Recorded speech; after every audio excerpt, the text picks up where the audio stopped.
Good morning. Another mess in here today. I hate having the door behind me so much.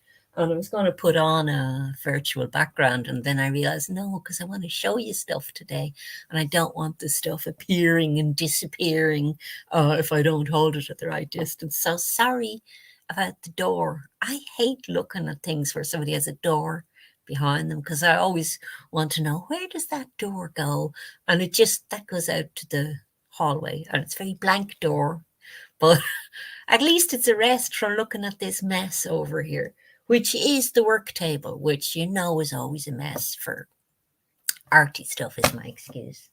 Uh, but okay, it's got coffee mess on it as well at the moment, but it's a nice mess because I want to show you some unboxing stuff this morning.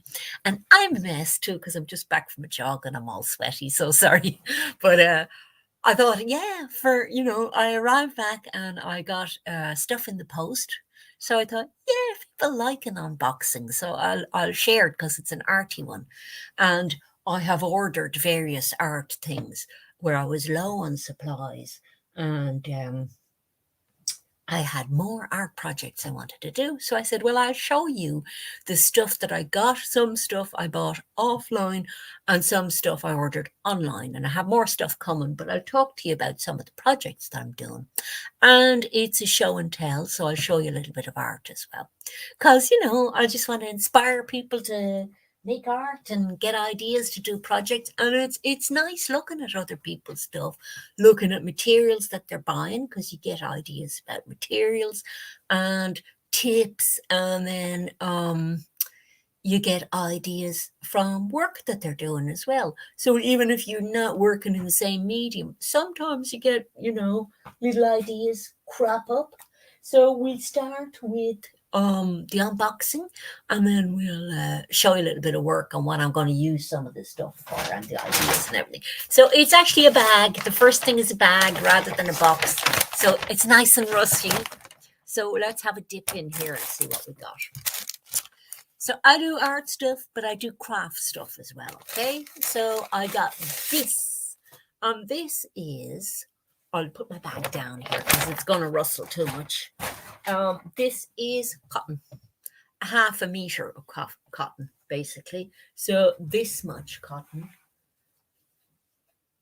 And it is plain cotton, not poly cotton, which is kind of a synthetic mix. So plain cotton. Now, why on earth did I buy a half a meter of plain cotton? I don't know if you do it in yards. We used to do things in Ireland. We used to do things in yards, but a meter would be about 2.5 yards, I think.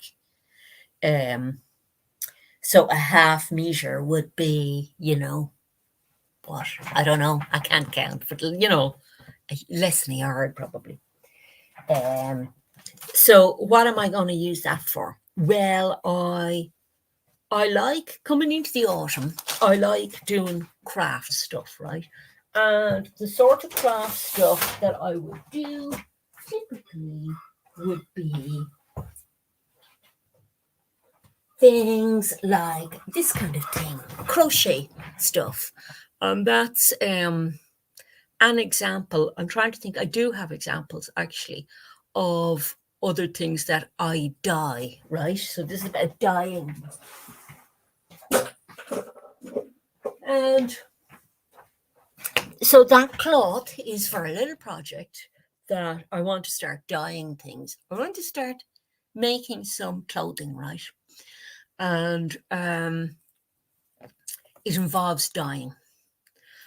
And here's some of the kind of dyeing that I do. This is just dyes tried out on cheesecloth. These are from 2 years ago, these dyes, and they've got some very scruffy labels on them to show you what they were. That one was actually onion. It gives you a very orangey colour. This was blackberry, which is one of my favourite things to dye with. And another one that's a favourite is, as I say, this is cheesecloth, not cotton, but a natural fibre, you see. You're working with natural fibres. This one is hawthorn berries, not unlike blackberry, but you can get different variations in it with kind of weird bluey pinky mixes. So I dye things with those, and I make little things, like I'm doing a necklace at the moment. So I like doing those kind of craft things. But what I wanted to do with, specifically with the cotton, first of all, was make headbands that are dyed.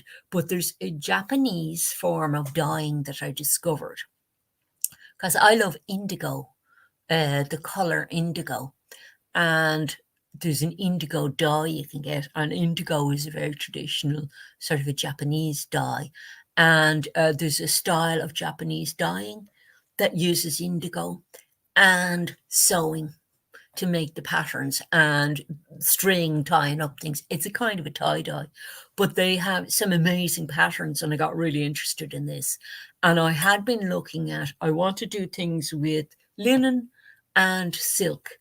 I want to make tops in linen and possibly trousers if I get any good at dressmaking. I'm going to buy a little, very small little sewing machine for bigger projects. Although I kind of like hand doing things.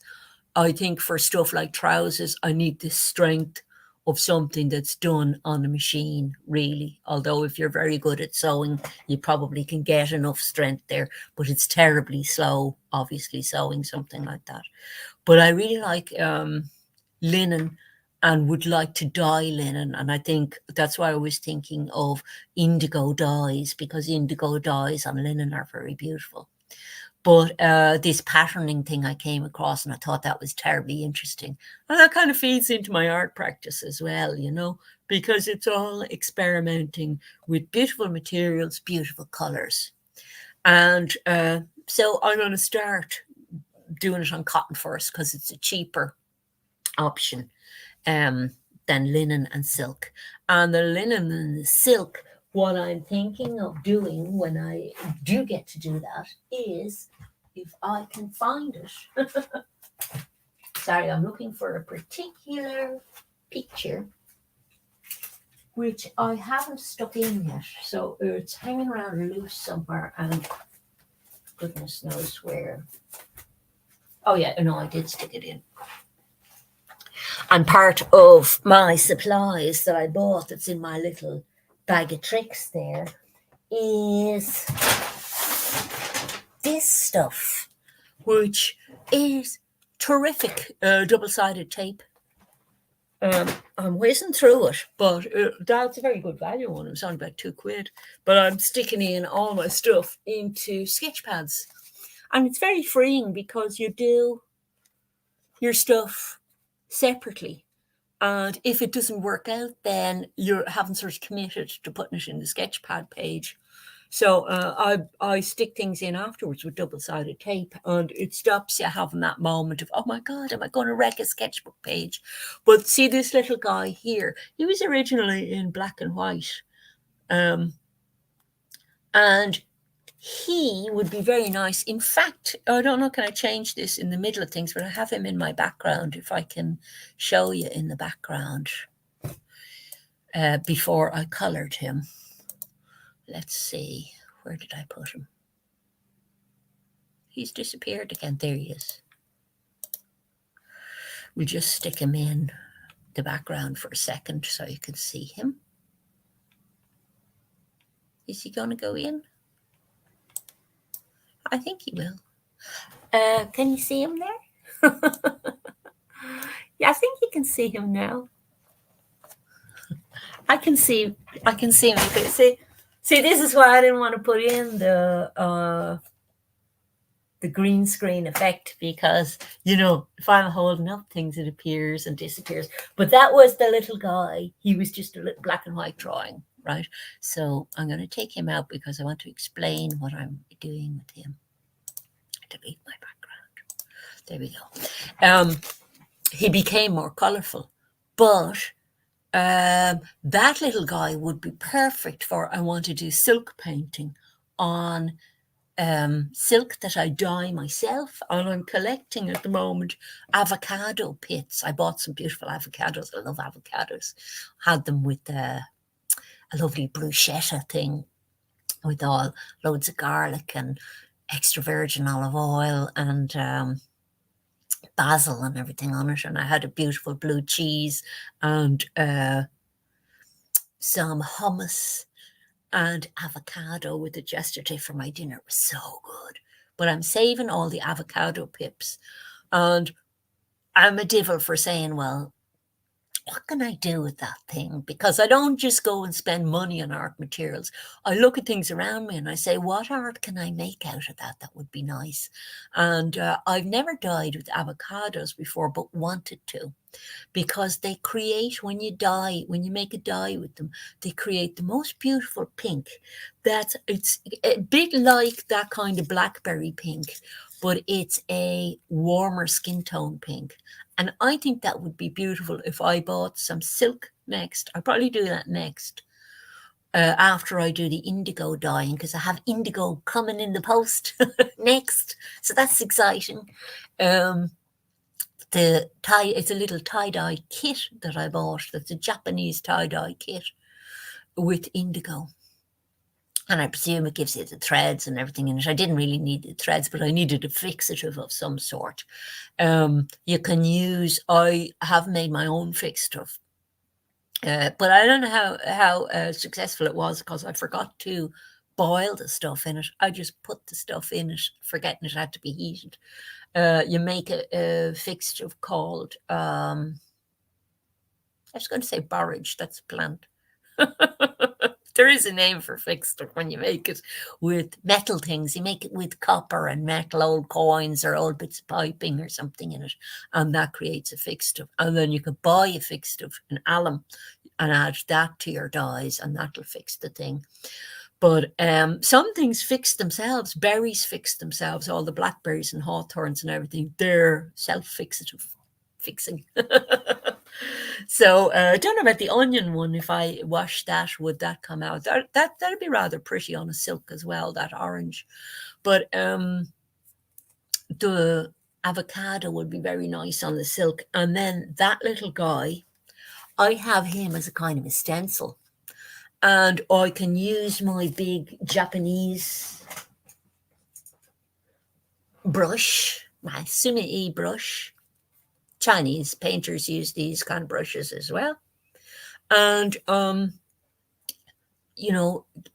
have a black silk dye and just brush that in quickly on things, and you'll get a beautiful, very black on a very delicate pink scarf. That'd be very, very pretty designer scarf. And then I would just hand hem around the edge, and that'd be a lovely winter thing to be doing, because you'd buy some silk, you'd make a few of those. They'd be really, really pretty, So I'll probably do that. And I might put some of these up on the shop again, just to have a few, because the shop is nice for having art items up. The other thing I'm thinking about doing is I have a Donna Emerald art website. And because I'm doing so much art these days, and I'm kind of a full-time artist now, I'm thinking about maybe putting my art stuff on the site and making it like a portfolio website, because I don't have a portfolio website. I have Donna Emerald Art on Instagram, and I have my Donna Emerald 8 Twitter account, which I do tweet a lot of art stuff on, but it's not exclusively for art. So maybe I should animate my website, my art website, just for portfolio pieces. And I've been hesitating doing it because I'm terrible at taking photos. And art is really hard to take photos of. I've always found it very hard to take photos of. It's hard to get good photo of your artwork. Sometimes they turn out looking okay, and then I go to upload things and I go, okay, they look like they're lossy or something, like, even though I'm not saving them as JPEGs. And there should be a lot more detail in them. So I don't know what I'm doing wrong, but if I ever get that sussed out. So that's one project. So I have dye on the way for that. Then you might have noticed that, trying to think what order to show you things. because this is a recent piece, right? And if I hold it to the side, you can see that there's all kinds of interesting finishes on it, yeah? And it's got a metallic iridescent quality to it. I actually preferred this when it was a black and white drawing of the little bird. I liked just the little bird and the few leaves better. But luckily I did get photos of it before it turned into this.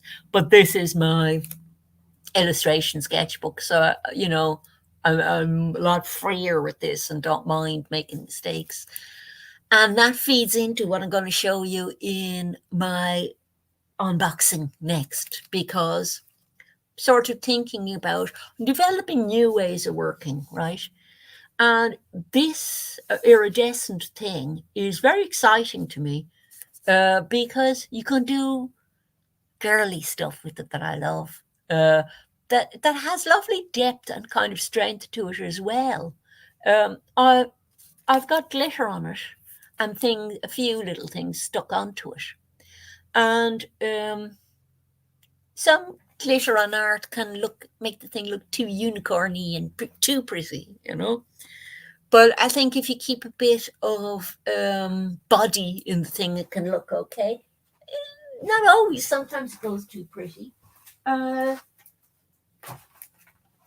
it's a new departure that I'm experimenting with, that I'm really excited about. And I've come up with, this is my little sketch pad that I showed you how to make that on a Twitch live stream a while back. And this is another one that was experimenting with glittery kind of feelings. That's a lot prettier, isn't it? So that's a night sky with gold paint and glittery bits and everything. That's very, very pretty.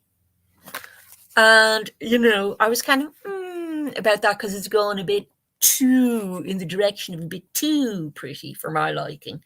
Not enough oomph or body in it.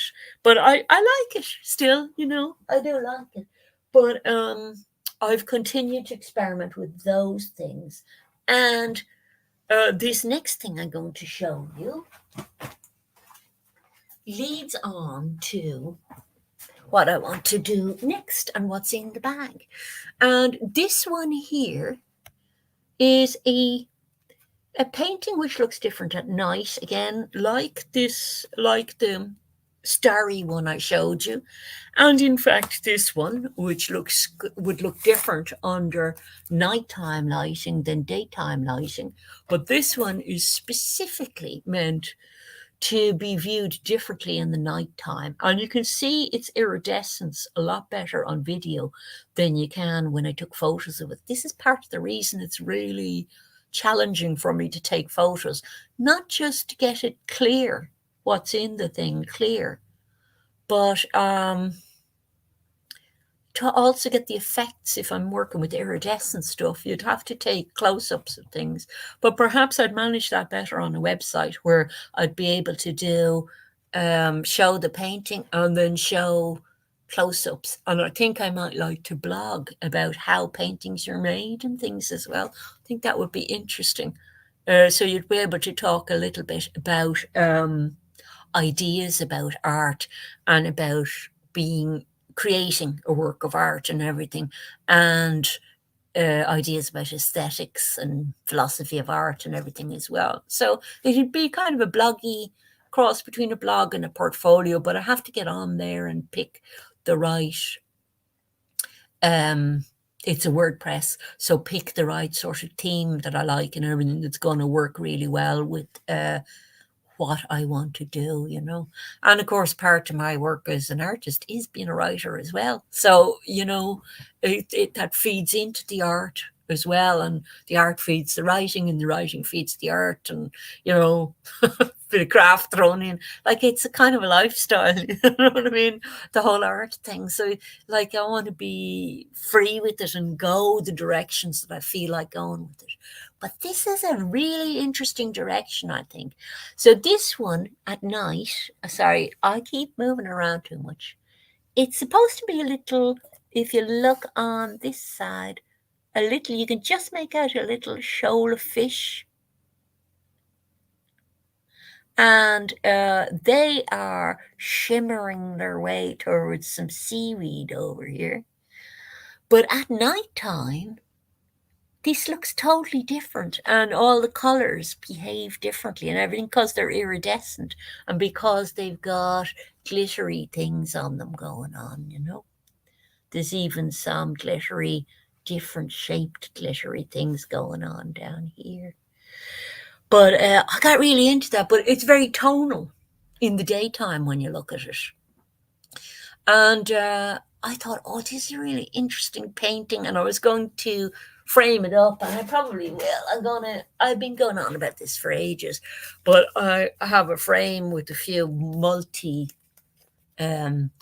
mounts in it. They're actually, I like this style of frame that has mounting board cut out as well. I must learn how to cut mounting board myself, actually. There's a little tool you can get for it. But so I'm going to put that in the bottom section, and other things in the top, other experiments that are smaller that just happen to go that I'll put in the top. But out of that painting came another idea that I was thinking, I'd like to do that slightly bigger. And then I thought, no, I don't want to, I don't feel that I want to do it in a canvas kind of that size, you know. Well, I might actually I could go up to that size. But I didn't want to swap over to working a lot bigger. I just wanted to go like a little bit bigger than that. I got this brainwave because I thought, yeah, I'm really enjoying working on paper at the moment. And the paper that I've been buying, I don't know if that piece is on that paper, to be honest with you, because I have two different types. But one of the types of papers I've been using is this. So I bought another thing of this paper, this Aquapad paper, because I like it so much. And it's very thick. So you can work with paint on that very happily without it buckling up. But I did, and I should have bought another pad actually of this.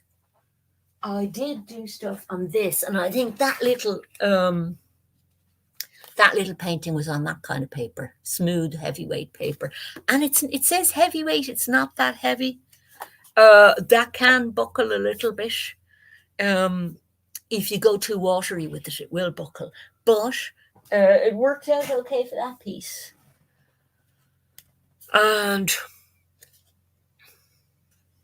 oh no, that's the other paper. I'm just looking at the paper. That's that heavy. I do that in the real heavy Aquapad paper. So I have a couple of sizes in that now because I'm working a lot on that paper. So instead of working on canvas, basically, I'm working this stuff on paper. And that's going to affect the look of it. But what I'm going to do is this. And this is an interesting item that I bought. This is a wooden painting panel. So what I'm going to do is do the thing on paper. And this is another Japanese idea, actually, because I've been looking at a lady doing painting called Nihonga painting, which is a traditional Japanese painting. And I got a lot of ideas from her that have really fueled my excitement about what I want to be painting and everything, and materials and everything changing, you know. And she was mounting paper on wooden panels.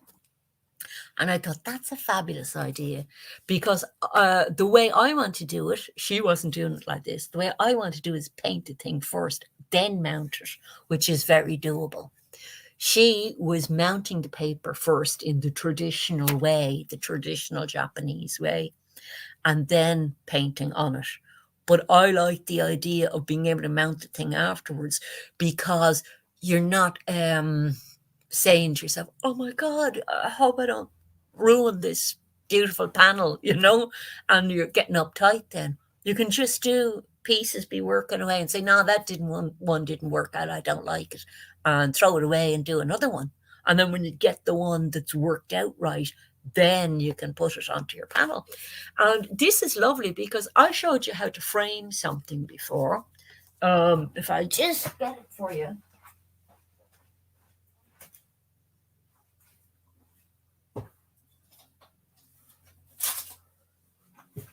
And this is a show and tell show. So, it's a lot of bouncing around. This is how we were framing things. I was doing a simple slip frame and I showed you how to do that. And just finishing something off by glazing it.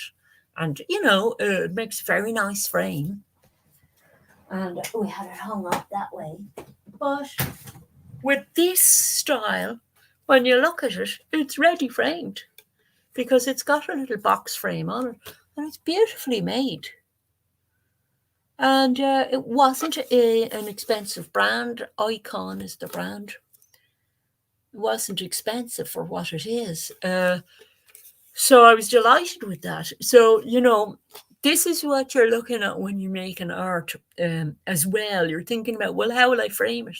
Because the frame, it's not exactly part of the art, but it is. Because poorly framed stuff, it just takes away so much from the art that you have to really think about the presentation of it in order to show the thing at its best. And it annoys me when people put up stuff and they go, oh, I won't bother framed. I'm sure it's fine. And it's usually because they don't want to pay the extra for the framing rather than anything else. And it's a pity. Like I sold one a while ago and the last one I sold, the person didn't want to get it framed. And I thought, oh, that's something that really needs a frame though, And I think I should have offered to at least put a slip frame on it, thinking back on it. If I saw the person again, I think I would say, look, have you got it framed yet? And I'll put a slip frame on it for you if you don't have it. Because some things can do without them. Maybe stuff particularly abstract or modern stuff, often can do without them, but a lot of stuff can't really do without having a nice frame.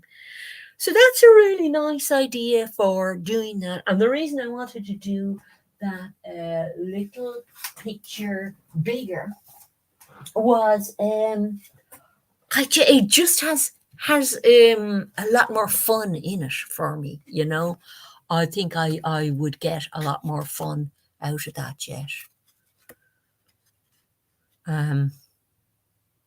Because I enjoy doing the little fish so much, and I want to find other ways of doing the seaweed and everything that introduce a lot of greens and everything in. But one of the things, it's not in that bag, but I bought this. It was in that bag originally. I had it out yesterday to paint. Was this?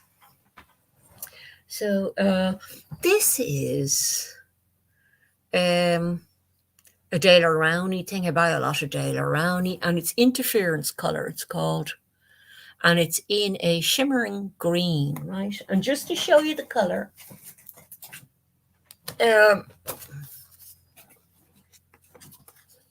I was drawing that yesterday. It's not a very good drawing. I might do more on it today though, because I want to put in some of the blues that I saw these beautiful birds did a dance for me yesterday while I was out. You see this color here, that's it there. It's mixed in over black, but you can mix it with different colors as well. But it gives that shimmery feeling to things as well. So obviously it's perfect for something like ravens, but that'd be nice for my underwatery painting as well. And that is an acrylic. That goes with these paints, which were a purchase that I made recently, and that are really changing the way I do business with painting. So these are an exciting purchase. And you'd want to be careful with breathing these because you're supposed to wear a mask when you're working with them because they're very fine mica pigment. And I actually didn't because I don't like masks. I can't breathe with them at all. But I was sneezing the first night, so I'm very, very careful with them. And this was, what brand is it? Oh, there's loads of these online. They're just metallic mica powders, right? But here's what they look like. And I got quite a few of those. I took them out of the box in little pouches, all different colours. And some of the colours were magnificent. And that little fish painting I did was using those. And this one makes use of them as well. And I used some in this one. I'm doing little experimental things where I dry flowers. I collect and dry flowers. And I'm integrating some floral stuff into painting as well, because I was drawing flowers actually. See, I had started off using white pigment on black, doing sumi-e stuff, and it's all black ink underneath, and then glazes with powdered pigment in it, over it, and I liked the cloudy feeling of those. And I've actually ordered more white pigment now.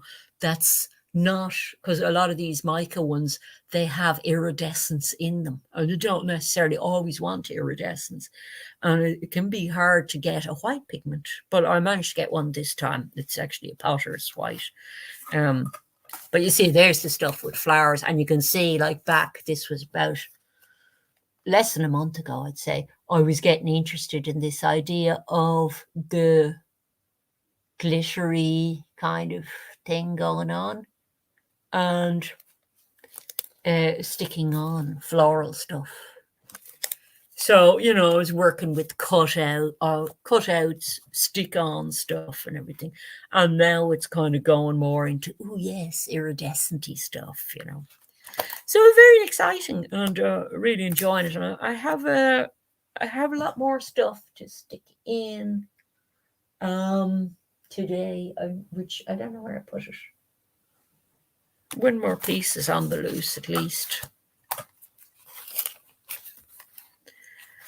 But yeah, so that's going to be the next thing, that painting.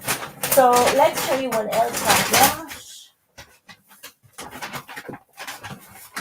Sketch pads. And you can get surprising sketch pads cheap sometimes. Surprisingly good sketch pads. This is as good as more expensive sketch pads, and I got two of them. They're a little thing, I think. United Office is the brand, but it's a Lidl brand, really. And they were £4 for two of them, which is good. They're very nicely bound and everything, And I had just finished my field sketch pad, which is a small one, exactly that size, actually, because I held it up against it and realized, yeah, it's the right size and everything. Needed a new one. So got those for £4. And the paper's okay. Like, it's not great for watercolor or anything, but it's great for drawing. It's perfect. And then they had, for the same price, they had a bigger one. So they're nice, particularly for field stuff, because you can get a couple of pencils in there, and it's waterproofy on the outside. It's a bit plasticky feeling. Well, rubbery more than plastic, but it is good for waterproofy, so that when that goes in your little bag and you're out in all weathers sketching, you see, the thing doesn't go to bits, and you could have a sketch pad going for quite a few months. So you don't want one that's going to fall apart. The last one I had, where did I put it? The last one I had, unfortunately, had a little cardboardy cover, so I had to put that in a plastic bag every time I went out. But it's nice that I got one the same size. I used to have little used to have little field sketch pads like this that I brought out with me, and for years, for about 5 or 6 years, there was a type that I used to buy that they used to sell really cheap that had little patterns, all different patterns on the cover, and they were a knockoff copy of a very expensive notebook. And I used to buy a lot of those and use them and loved them because they were all the same.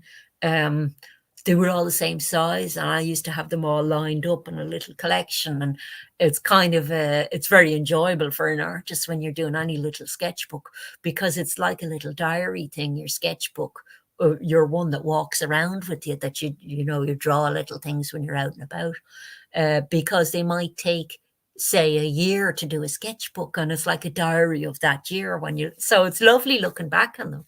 I'd be the sort of person, I don't look back on photos or anything very much, but my sketchbooks are so personal that when I look back on stuff in the sketch, there's the last page of the sketchbook. But like the first page was a couple of years ago for that one. And, you might have 2 or 3 sketchbooks for different things going at the same time. But I needed new ones of those, so I was glad I got those. So yeah, and then for the headbands that I'm doing, I got some elastic for the back of them as well, because these are going to be hand sewn. After they're dyed, dry the fabric, cut them, make wide headband. I'll probably make ones that are wide here and then taper in a little bit round the back, and then in the back on the inside you put a little bit of your elastic inside it so that it holds. So they'd be an interesting little project, and I like that idea a lot. That would be very interesting doing that. You see, a lot of people buy those and you can paint directly onto those.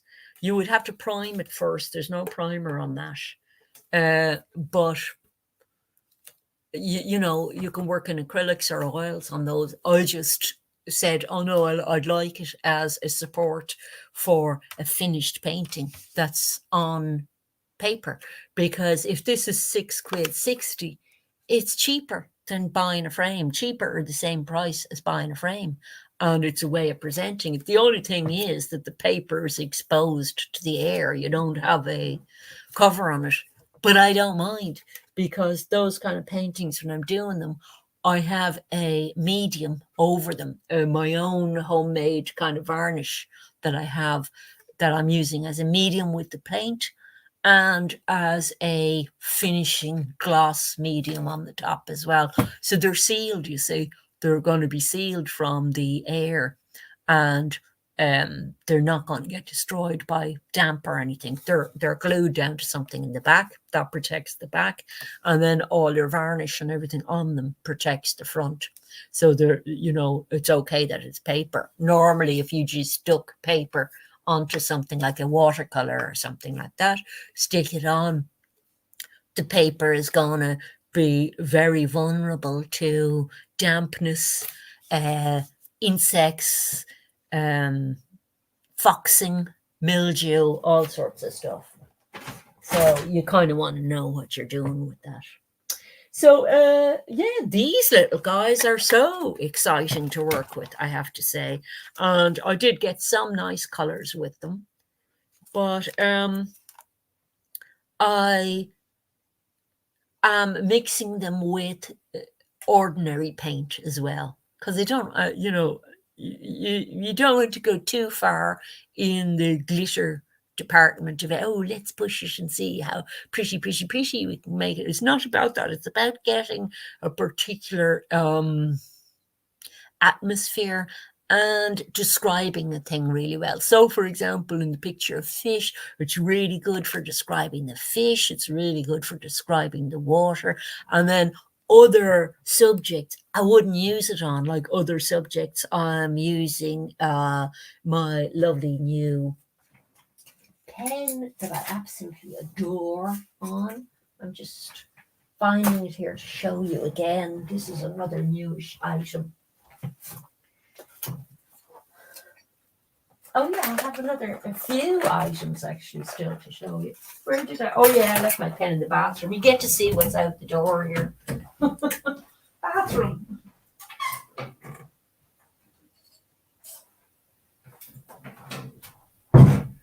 I always, when I clean my brushes, clean them in the bathroom and then leave them in the bath. This way up, of course, so that they don't. So here's the other thing I'm using a lot of this weather for drawing. It's a little manga nib on that for manga drawing. And it is a something G, a Nikki G, I think it's called, that nib. But it's beautiful for drawing with. I absolutely love it. And if I could find the drawing, I would show it to you. I have one that's very fine. No, I've to stick it in today, but where it's gone to in the meantime. Every few days I'll come along and stick all the, there it is, stick all the new stuff in. This one here. Another new technique that I have is I'll start drawing something, right? And this is only recently this has started happening. If I've decided, oh no, that's not working out, I'll then get experimental with it and start looking at it and saying, let's just play with it. And I've done some new work that is, I call it kind of sideways work because it's started in one direction and then I continued to work on it by changing the direction. And I got this wonderful kind of foresty thing out of this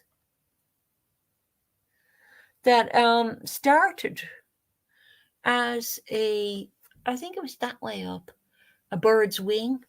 I found this dead robin on the road and beautiful little fella, and I brought him home to draw him. I don't know whether a cat caught him. He'd no marks on him, and he looked like he just fell out of a nest or something. But he was in the middle of the road. So I said, well, okay, Robin, if you don't mind, I'm going to bring you home and draw you. So I spent a day drawing him, and then I gave him a little burial as a little headstone and everything at the back. Probably a few months' time, I'll dig him up again and I'll see his little skeleton and draw that. But the wings were beautiful, but as I drew him, parts of the drawing up here weren't working out and everything, and I started turning it to the side. He was going, oh, that looks like trees and a beautiful forest and on a windy day and trees all blowing. These days, when I'm doing experiments like that, I go with them, that is the difference sometimes between working on paper and working on a canvas, because in a canvas, you're kind of committed, usually quite early to, if you're a figurative painter, quite early to a finished thing, getting a finished thing done. But that's with the manga pen. So that has to be stuck in with my double-sided tape. And then the other thing, I'll do, while I'm showing you that, I'll show you my new brush. So these are the kind of sizes that I would use typically for small details, like, say, the fish in that painting. And this is a number 1 round sable. It's a Kolinsky sable because it was a tenner. So, sable brushes are dear.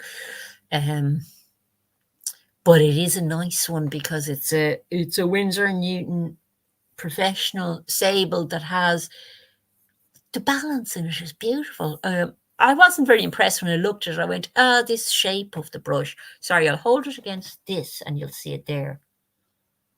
I thought, well, I'm not really impressed. That's just a little, fancy schmancy looking thing, this shape on the brush. But actually, the minute I held the brush, I went, oh, that's beautiful. The balance on it is so beautiful. It's such a joy to hold. And even I thought this finish was a horrible plasticky thing, but it's not. It's a semi-matte something, whatever the finish is on it. It's so pleasant to hold. And painting should be. It should be a very pleasant, meditative process, I'm actually doing a lot of painting, listening to my favorite Zen book at the moment, which if you go on to my Twitter, you can get for free, the link to it. I'll stick it in actually under this video. I forgot I'm on YouTube. It's great in YouTube because you can stick things in the comments. Zen Mind, Beginner's Mind is the name of the book. And I'm listening to that a lot while I'm painting. I love that book. Really good book. So there's the kind of brush I'm using. And, 2 or 3 of those you'd have so that you don't have to swap between colors all the time, changing colors. The other thing I got, and that's for these guys, for these powder paints, because these powder paints come with 2 little spoons, right? And they're in a Ziploc thing. So you have to unclick the thing to open it, which will send out a little puff of very fine pigment, which you don't want to breathe. So it's all very kind of hold your breath and do it over here kind of thing, and then get your little spoon in. So I don't really want, if I'm going to be using them more, I don't want to be doing that very much, and I don't want to wear a mask. So what I'm doing instead is I've ordered little tiny bottles, and I've got the little bottles. I actually have to trim one of the spoons. It's still too wide, but I'm just going to take tiny little bits of the pigment out and then mix in my secret mix of medium that you use to make the pigment, not a powder pigment. It's actually not that secret because I found out how to do it on YouTube, and it's basically gum arabic, and you can put in a little bit of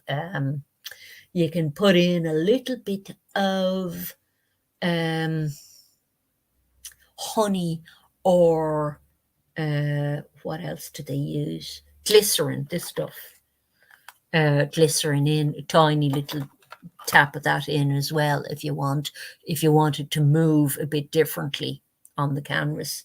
And then the other thing I use is, it should have been rabbit skin glue, but it's actually violin glue.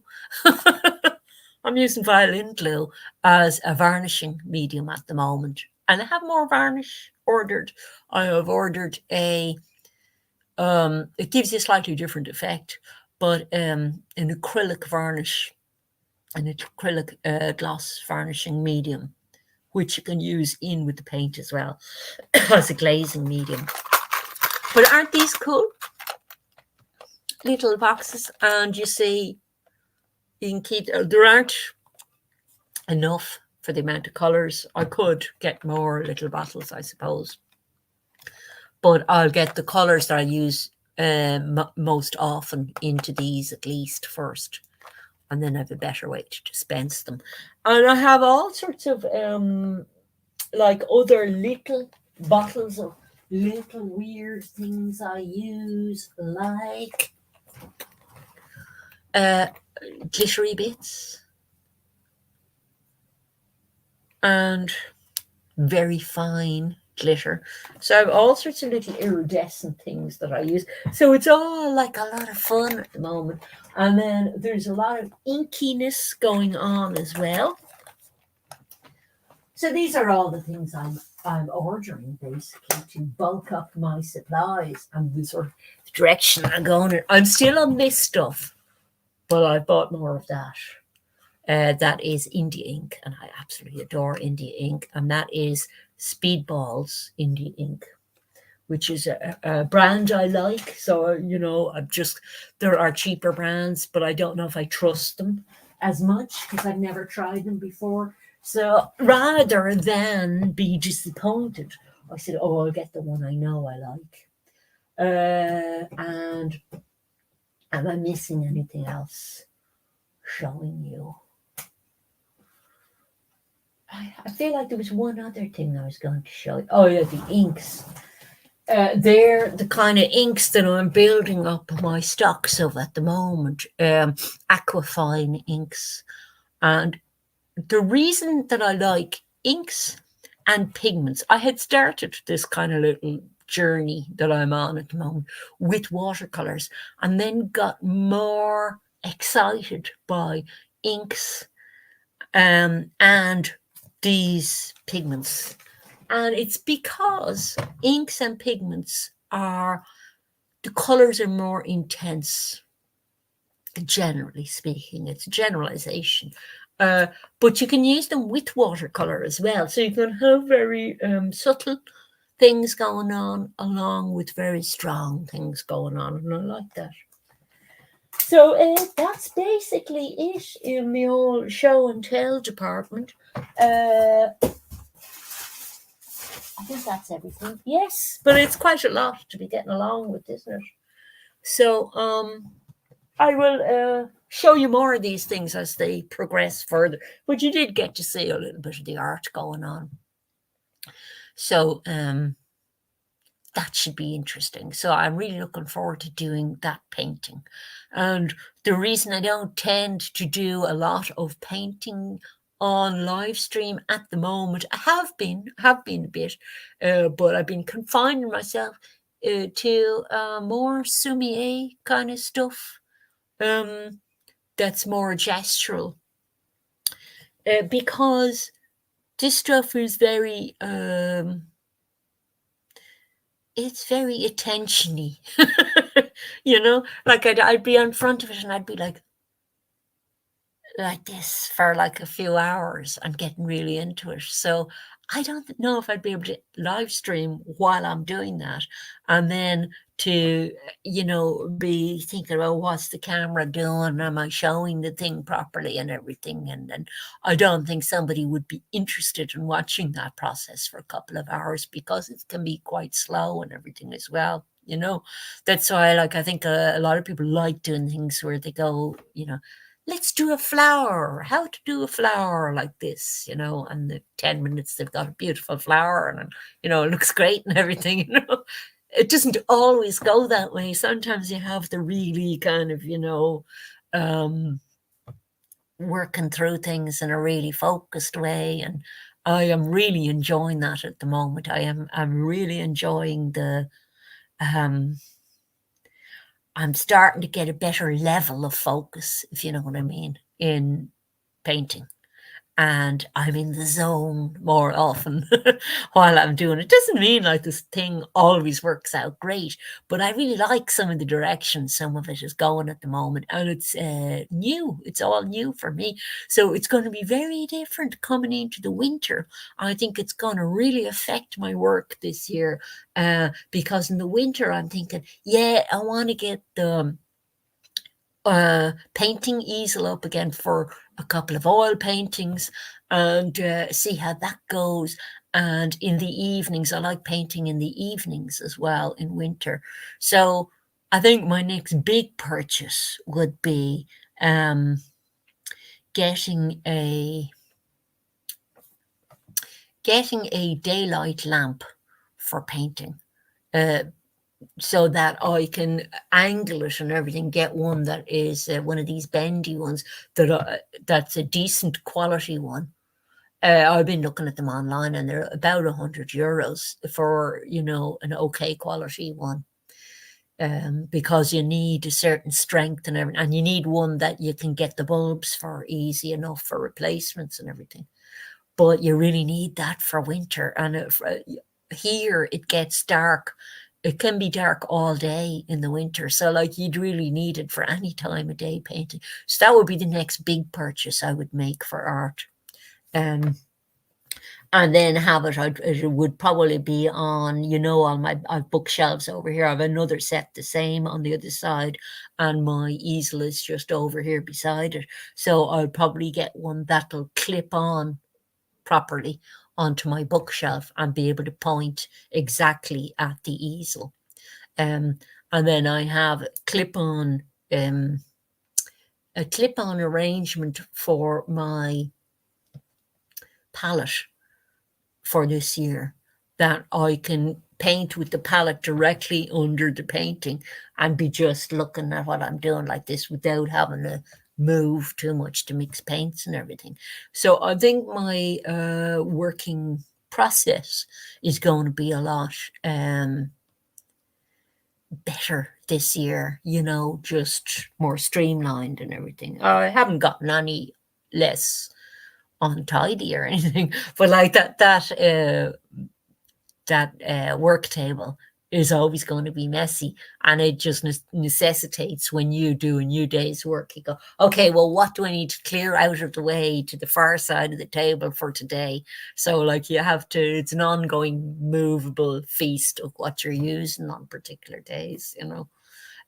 But like some things make a difference to it, like getting that little this little storage box thing for my little iridescent paints, pigments, stuff like that. You do kind of need to invest in buying things like this so that you are not living in a total mess where you can't find anything and you're spilling your materials on the ground and everything constantly, where you're just, everything's on top of each other in a big pile.